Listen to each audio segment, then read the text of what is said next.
I don't have to tell you about The Legend of Zelda, or at least I hope I don't. After all, it's hard to find another video game franchise that's as iconic as it is consistent in both quantity and quality. This is especially true of the mainline 3D entries, but like any category of anything, there has to be a worst. I'm not including Breath of the Wild in the conversation because it openly begins a new era, so direct comparisons wouldn't be fair.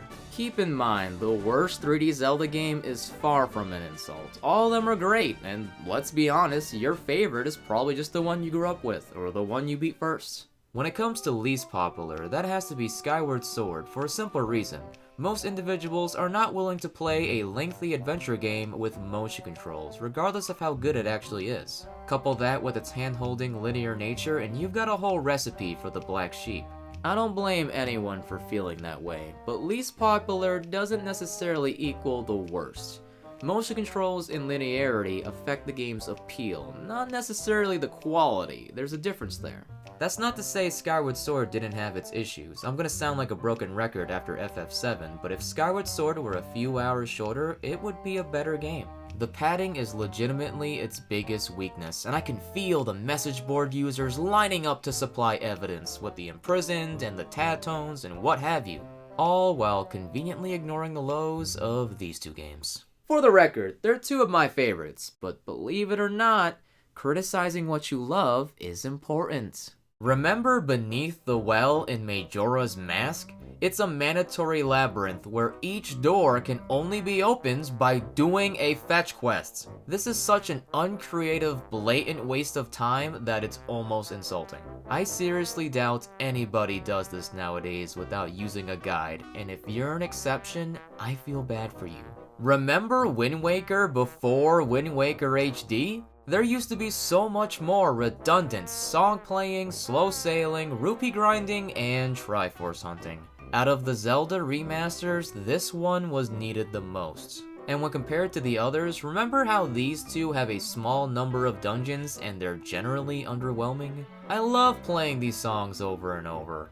You don't hear about all that anymore. You used to hear it because those games used to be the black sheep, but then some people got wiser and others became old enough to browse the internet. My point is, there is inherently a bias against Skyward Sword, so its flaws dominate the discussion even if worse examples exist. And that's a shame, because its strengths are some of the highest.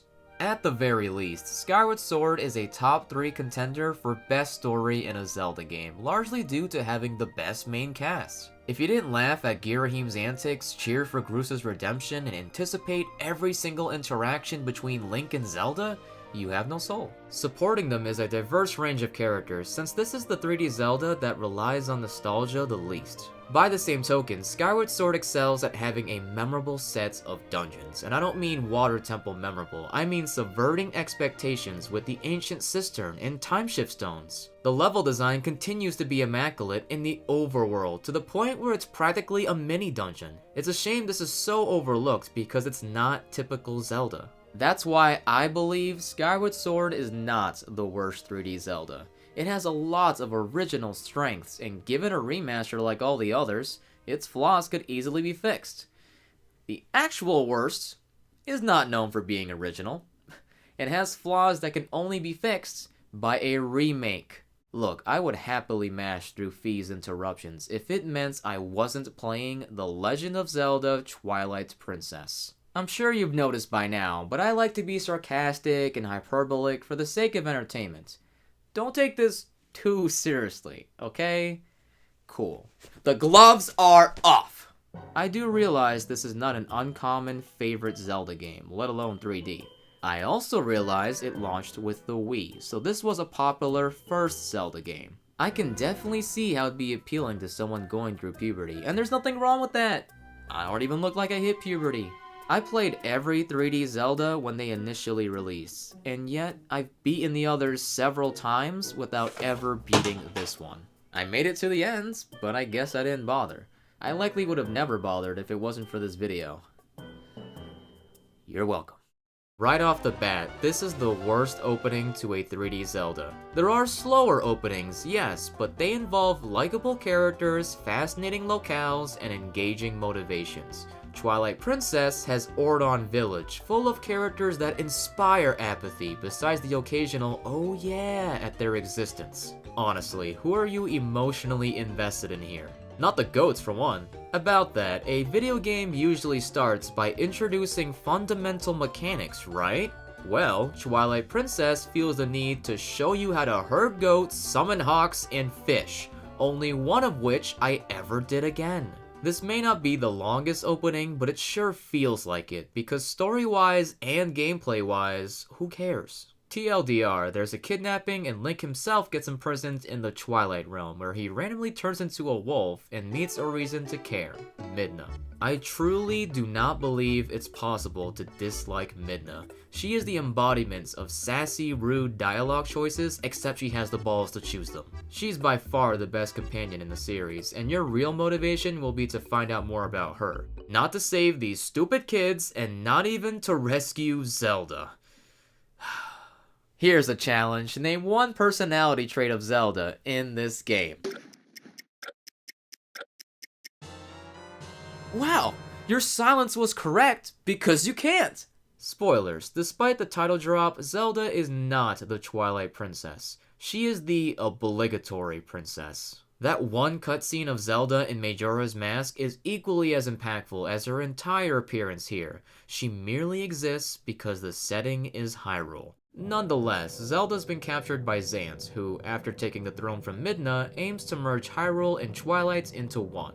In order to restore Hyrule, we have to collect the Tears of Light as Wolf Link. I can sum up the Tears of Light with one phrase.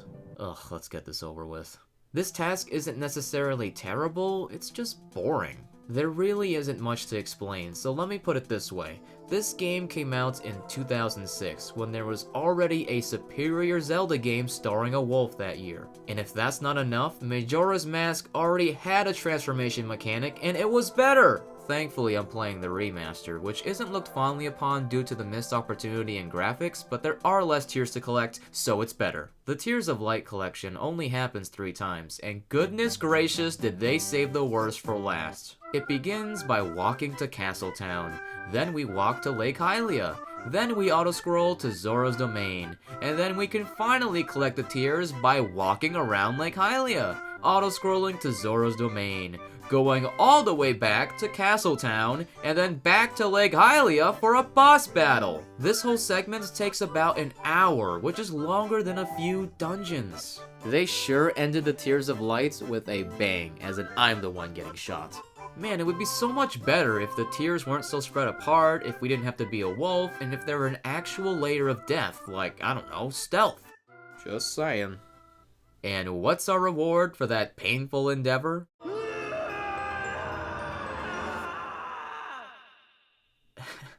Okay, I know everyone finds this genuinely unsettling like it was intended to be, but I find it hilarious. I'm someone who gets scared easily. I actively avoid horror movies and video games, but this comes out of nowhere and is so over the top that I can't take it seriously. To lighten the mood, the wolf is minimal from here on out, so let's move on to the good stuff. I'm talking human Link in the dungeons, solving puzzles, and doing the old formula justice. Even outside of that, there are standout moments, like fighting an entire mob on horseback and seeing Link sumo wrestling. It's nothing mind-blowing so far, but it's still solid gameplay. I do have one anecdote. I couldn't reach a chest without the claw shot, so once I got it, I decided to go back. This required very carefully walking up this very long ramp, and when I finally got the chest, guess what was inside?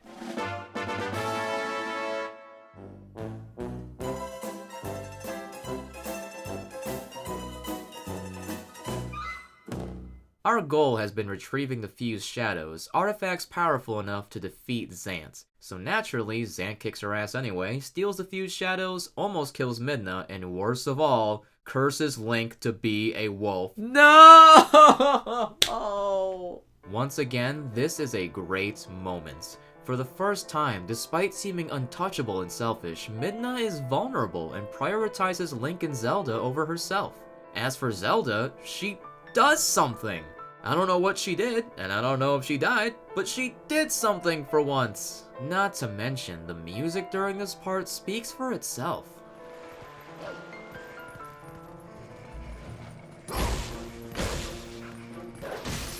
Alright, that's annoying. As usual, the Master Sword is the answer to our problems, and must be found by overcoming a precarious challenge. This puzzle. It didn't take me that long, but I figured showing this would trigger somebody. In order to reach Xanth, we basically have to beat more dungeons, meaning it's time for the spinner, baby! No explanations needed for how rad this moment is. You look at it, and you know, the spinner is cool. However, as this beautiful creation allowed me to perform this teabag, a dark truth about Twilight Princess started to fully sink in. I have no more notable footage of the spinner. I forgot the ball and chain existed. A Zelda trope that has become more of a stereotype is that each dungeon is use this item to win, and then you barely use it afterwards. That's exactly what Twilight Princess is. I've never been a fan of quantity over quality, especially when it makes each item feel like a gimmick rather than a meaningful ability. Compare this to Skyward Sword, where there's a few items that are used frequently and in a versatile manner. Just saying. Fortunately, this doesn't cause each dungeon to be one-dimensional, with the greatest example being Snowpeak Ruins. Despite being home to a wholesome Yeti couple, the atmosphere is eerie and builds up to a terrifying reveal of the wife's corruption. This is a rare moment of a compelling story arc, and as much as I'd love to savor it, there isn't much to do in Snowpeak. This is the last region of the overworld, so there is officially enough evidence for this rant. The overworld in Twilight Princess exists for you to navigate, not for it to be a world. Think back to when Ocarina of Time first released, and Hyrule Field gave this sense of a grand adventure, even though it was quite barren and too big for its own good. Similar to many other aspects, Twilight Princess tried to go for what Ocarina of Time did, except now it's worse because it's bigger, so the emptiness is more noticeable. By emptiness, I don't strictly mean in terms of creatures and treasure. I'm also referring to the environments. There's certainly a variety, but I never found myself thinking, oh, what's over there? I want to check that out. Or, wow, I love how this area looks.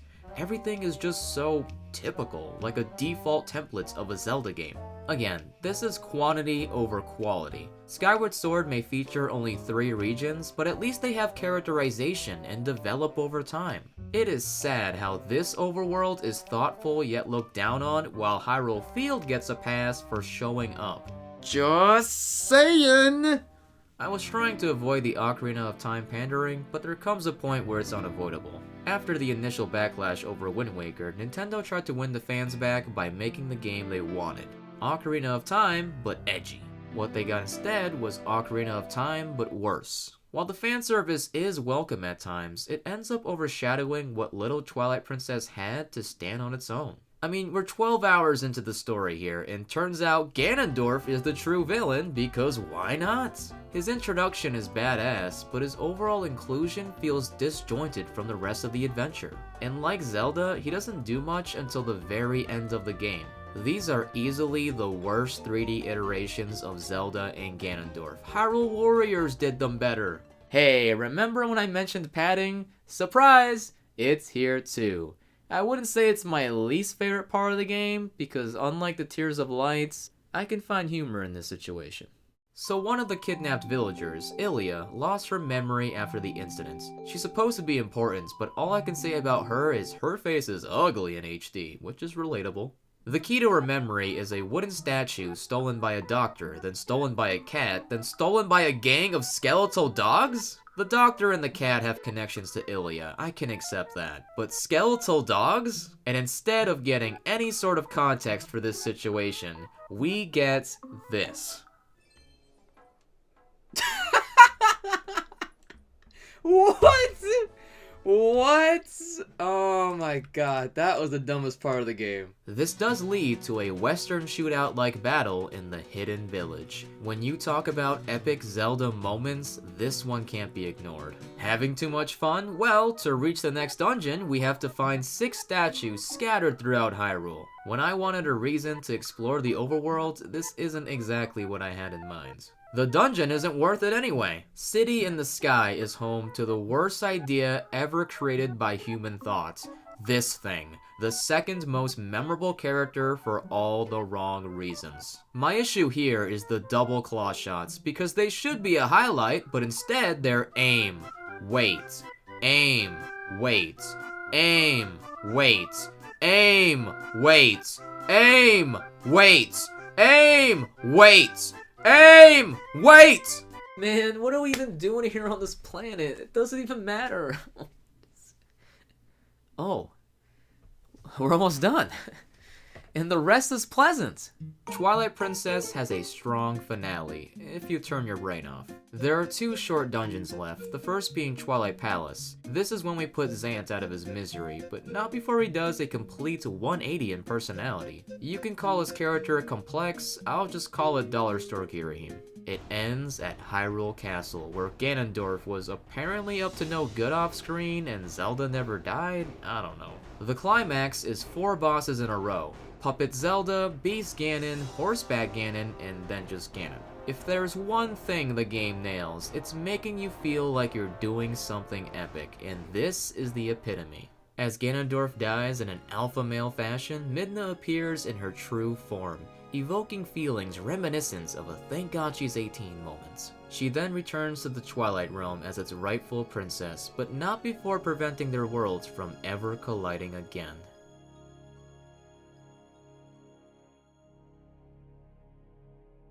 Zelda's okay too, by the way. Hooray! And that's The Legend of Zelda Twilight Princess.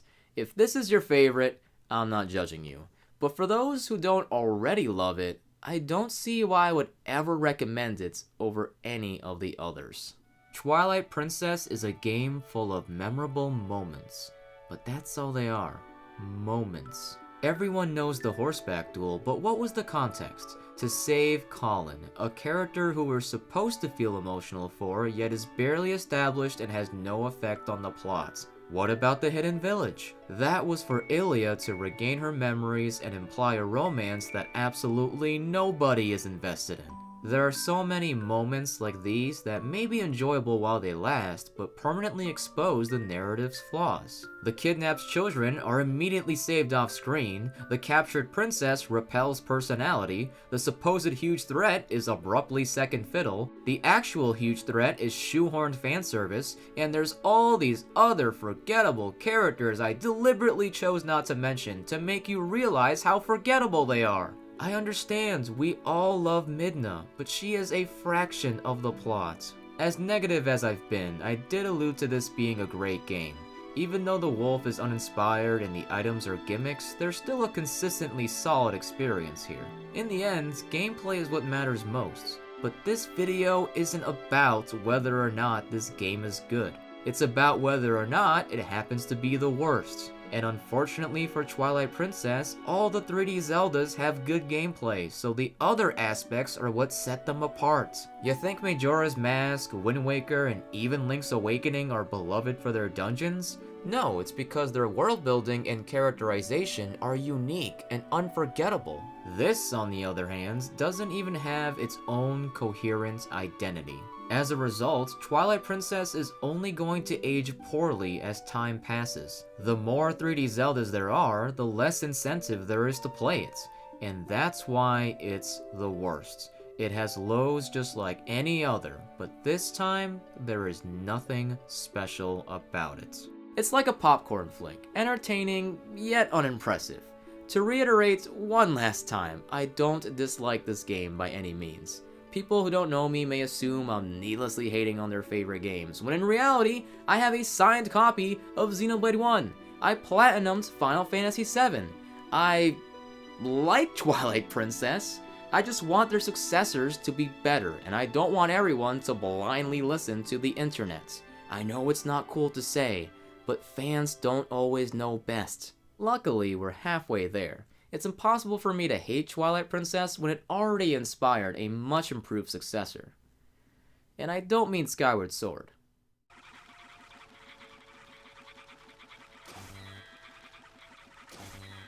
Good.